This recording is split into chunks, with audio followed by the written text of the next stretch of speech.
ask you about Supergirl. In the comic books, Maxwell Lord has been sort of a comedic character in the 80s, and then more recently he's obviously become a big villain in the DC universe. What sort of version of the character are we going to be seeing from you on the show?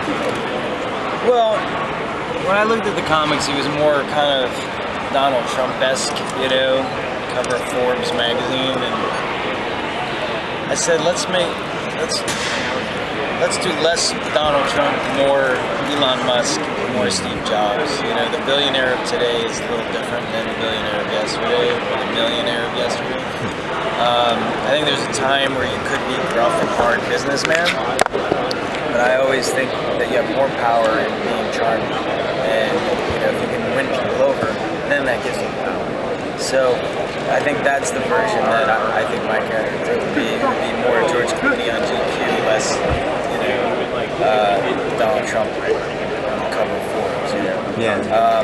And that feeds into his power really well. Yeah, I mean, I remember saying to them, like, they say the greatest trick the devil ever pulled was to make people think he didn't exist. So if you can actually get in front of the public and be charming and be charismatic and have them love you, then you get the power.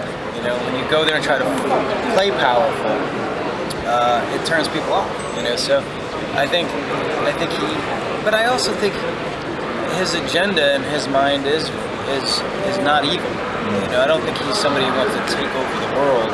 I think that really wants to save the world.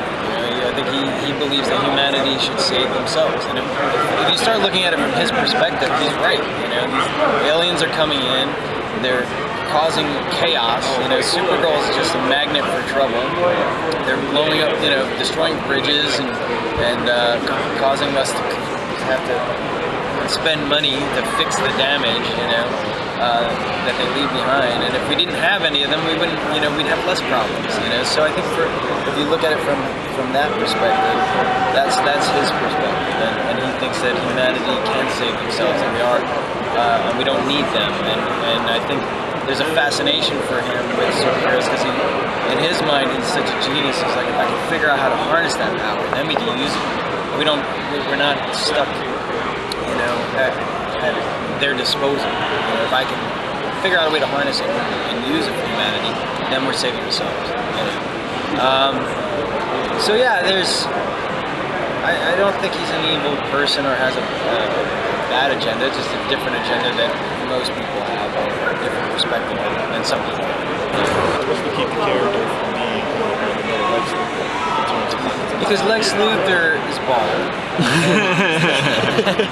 No, because Lex Luthor, I think, he's an evil genius. Lex Luthor wants to take over the world, you know? I mean, I think Maxwell Lord, he's a billionaire. He has power. He doesn't need to take over the world. He actually, his agenda is to try to figure out a way to save humanity from itself, you know? And so I don't think he's evil in the sense that Lex Luthor is, you know? And then even in the comics, I don't think he's evil. I mean, he started Justice League. He just has mommy and daddy issues, but he doesn't like people being more powerful than he is. So if he can figure out a way to harness that power, then he doesn't have to worry about somebody else. You know, I think he doesn't really like superheroes. You know, I think he looks at them more as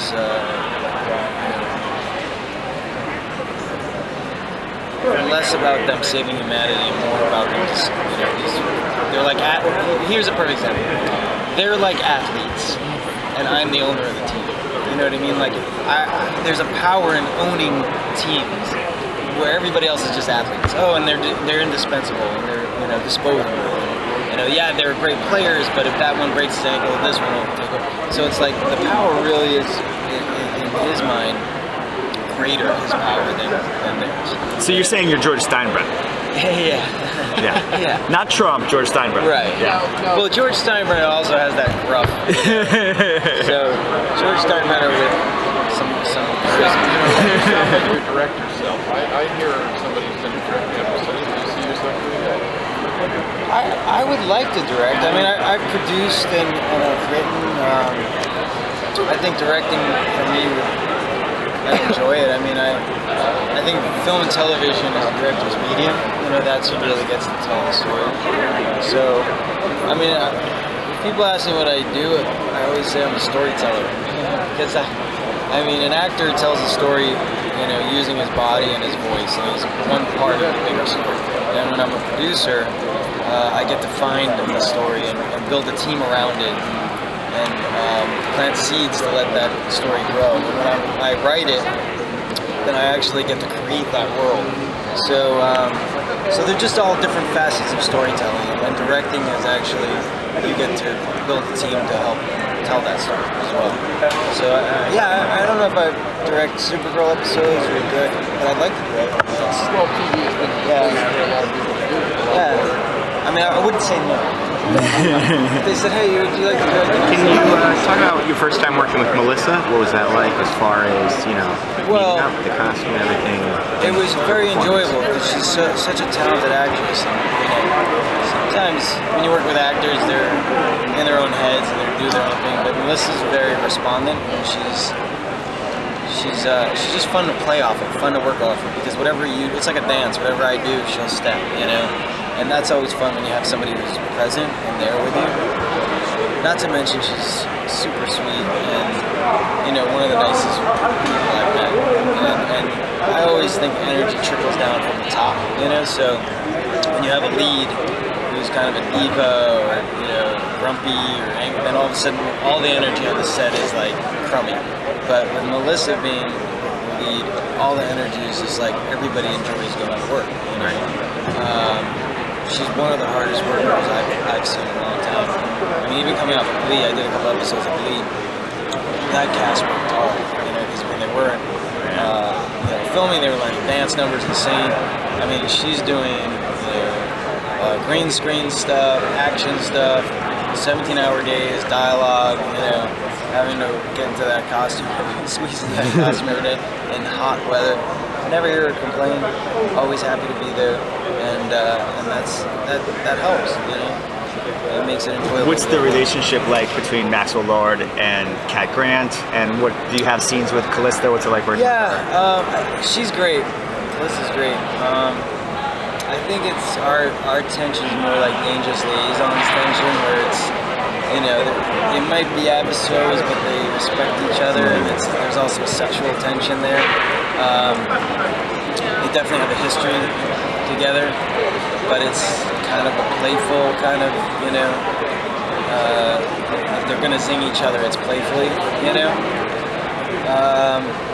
I hope that it's fun for the audience to watch them on screen. That's my hope. Can you talk about the first time, because this is incredibly, you know, the project's filled with iconic, you know, the Supergirl or the Superman Supergirl symbol. Can you talk about the first time? Was there a weight attached to that when you saw it and you're like, whoa, we're doing, and this is Superman, this is a real Supergirl, it's a real thing? No, I mean, there's been so many different versions, like Smallville, and, you know, I was actually excited because I have 3 daughters that they were actually redoing Supergirl, and I was like, I hope they get it right, you know. And I think that they are. I think that there's a mix of like, it's a fun show that you could watch as an adult, but you could also watch it with your family. You could watch it with your kids. Like, there's stuff for everyone to enjoy, you know. And the action looks great, and every time I get a script, it's like reading a comic book. So it's really enjoyable. Like, I get a script, I sit down like a kid who just got a comic in the mail. And I remember getting these comic books in the mail. I'd be so excited. So when I get them, they're just, you know, chock full of fun. And I hope that's what the audience takes away. Is just having a good time. But there's also, like, you know, stuff in there that kids can take or people can take from too. I think it's great that there's a female that for my daughters to watch that they can look up to and is a strong character. You know? So.